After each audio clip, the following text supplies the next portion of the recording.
आज आम जन्मजातक प्रथम सोपान बा प्रथम चैप्टर आमे माने जन्मजातक केमती देखिबा। जन्मजातक टी देखिबापई हेले सर्वप्रथम गुरुवरंकर आशीर्वाद भृगु ऋषिंकर आशीर्वाद निहाती भाव में आवश्यक थाए।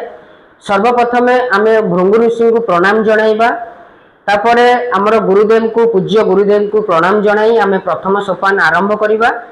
जो व्यक्ति विशेष माने भाई माने बा नुआ जेनेरेशन रो पीढ़ी पिला माने शिखिबा पई निजर उत्कंठा थाए, शिखि पारि न थांती, किंतु आज आम वीडियो को आपण माने संपूर्ण भाव में देखंतु एवं लगातार भाव में देखंतु आपण माने ज्योतिर्विद्या शिखि पारिबे।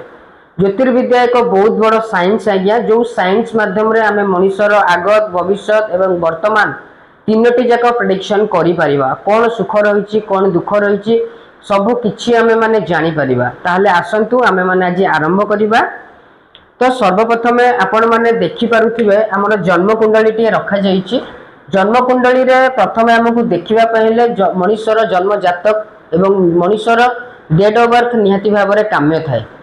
तो प्रथम आमे घर हिसाब रे जानिबा। प्रथम राशि को जानंतु, मने रखिबा को निहाती भाव में पड़िबो राशि को। जेमति कि 12टी राशि थाए। प्रथम राशि होउची कालपुरुष कुंडली हिसाब रे प्रथम राशि होउची मेष राशि, आपण देखि परुथिबे मेष राशि लिखा जाईची। द्वितीय राशि होउची वृष राशि, तृतीय राशि टी होउची मिथुन राशि, चतुर्थ राशि टी होउची कर्कट राशि एवं पंचम राशि टी होउची सिंह राशि एवं षष्ठ राशि टी होउची कन्या राशि एवं सप्तम राशि टी होउची तुला राशि एवं अष्टम राशि टी होउची बिच्छा राशि एवं नवम राशि टी होउची धनु राशि एवं दशम राशि टी होउची मकर राशि एवं एकादश राशि टी होउची कुंभ राशि एवं द्वादश राशि होउची मीन राशि। एमती 1 रु 12टी राशि थांती, 27 नक्षत्र मध्य थांती, 3टा भाव में विभक्त करा जाय थाए। आगामी दिन मानकरे आपण बुझी परिबे। तो ये होउचंती 12टी राशि। राशि हिसाब रे आमे माने जानिबा।